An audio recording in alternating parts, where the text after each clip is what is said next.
پاکستان اظہار مذمت۔ پاکستان تحریک انصاف کے رکن Sindh assembly M P A Malik Sarbuland Khan general secretary Karachi region کے گھر اور آفس بلدیہ ٹاؤن میں پولیس کے چھاپے پر شدید الفاظ میں مذمت ہے۔ اس طرح کے اوچھے ہتھ کنڈوں سے کوئی بھی ہمارے دل سے خان صاحب کی محبت نہیں نکال سکتا۔ یہ لوگ خود جان بوجھ کر ایک اور 9 مئی کروانا چاہتے ہیں، اس طرح کے غیر قانونی چھاپے مار کر۔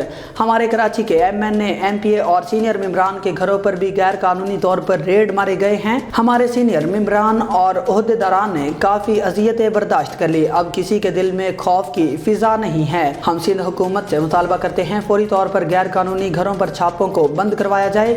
انشاءاللہ آئندہ آنے والے 9 مئی کو ہم اپنے بانی چیئرمین عمران خان سے اظہار یکجہتی کے لیے پورے کراچی میں پرامن باہر نکلیں گے۔ جاری کردہ team head coordinator M P A Malik Sarbuland Khan, engineer Farooq Jamil Malik.